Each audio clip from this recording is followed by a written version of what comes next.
गेले 3 वर्ष महाराष्ट्रामध्ये ज्या स्थानिक स्वराज्य संस्थाच्या त्या निवडणुका झालेल्या नाही. एक तर कोरोना होता, नंतर आरक्षणाचं प्रकरण सुप्रीम कोर्टात चाललेलं आहे. आता सुप्रीम कोर्टानं आदेश दिल्यामुळे ऑक्टोबर-नोव्हेंबर 2025 मध्ये या स्थानिक स्वराज्य संस्थेच्या निवडणुका होणार आहेत आणि याच्यासाठी 2011 ची जनगणना फायनल केलेली आहे. त्याच्या आधारे मतदान यादी होणार आहे. मग ही प्रभाग रचना आहे. महानगरपालिकेच्या प्रभाग रचनेच्या बाबतीत आपण पाहूयात. पहिल्यांदा महानगरपालिकेचे 4 वर्गवारी आहे, अ, ब, क आणि ड. आता आपल्या महाराष्ट्रात किती महानगरपालिका आहेत? 29. त्या 29 पहिल्या ज्या 10 आहेत त्या अ, ब, क या कॅटेगरीमध्ये आहेत. म्हणजे अ, ब, क या कॅटेगरीमध्ये महाराष्ट्रातल्या 29 पैकी 10 महानगरपालिका आहेत. त्यांचे नावं लिहिलेत, एकदा वाचतो. मुंबई, ठाणे, कल्याण डोंबिवली महानगरपालिका, नवी मुंबई, पुणे, पिंपरी चिंचवड, वसई विरार, छत्रपती संभाजीनगर, नागपूर आणि नाशिक या 10 महानगरपालिका आहेत. या 10 महानगरपालिकेसाठीचे जे प्रभाग असणार आहेत त्याला 4 सदस्यीय असणार आहेत. प्रभाग म्हणजे वॉर्ड. ठीक आहे, वॉर्ड जे असणार आहेत 4 सदस्यीय असणार आहेत.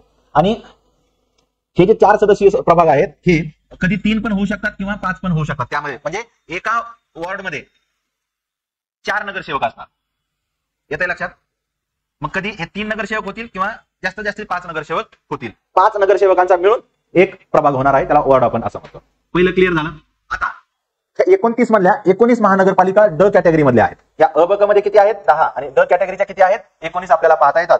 त्यांचे नावं मी काय मुद्दाम दिले नाहीत. आता हे जे हे प्रभाग आहेत हे आपल्याला तयार झालेले आहेत. पण या 19 महानगरपालिकेचे प्रभाग तयार करण्याचा अधिकार कोणाला दिलेला आहे? कलेक्टरलाच, म्हणजे जिल्हाधिकाऱ्यांना दिलेला आहे. हे लक्षात ठेवा. आपल्याला विचारलं जाऊ शकतं की ड वर्ग महानगरपालिकेचे प्रभाग रचनेचे अधिकार कोणाला आहेत? तर कलेक्टरला. अ, ब, क वर्गाच्या किती महानगरपालिका आहेत? 10. त्यांचे नावं आपण पाहिलेले आहेत. मग याच्यानुसार जर बघितलं, पुण्यामध्ये 11 प्रभाग होतील आणि 165 किंवा 162 नगरसेवक होतील. पिंपरी चिंचवडमध्ये 32 प्रभाग होतील आणि 128 इतके नगरसेवक तिथं राहू शकतात.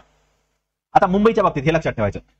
लक्षात घ्या, मुंबई जी आहे ज्याला आपण बृहन्मुंबई हे म्हणतो, बीएमसी, बृहन्मुंबई म्युनिसिपल कॉर्पोरेशन, यामधले प्रभाग 1 सदस्यीय असतील. म्हणजे 1 वॉर्ड इज इक्वल टू 1 नगरसेवक.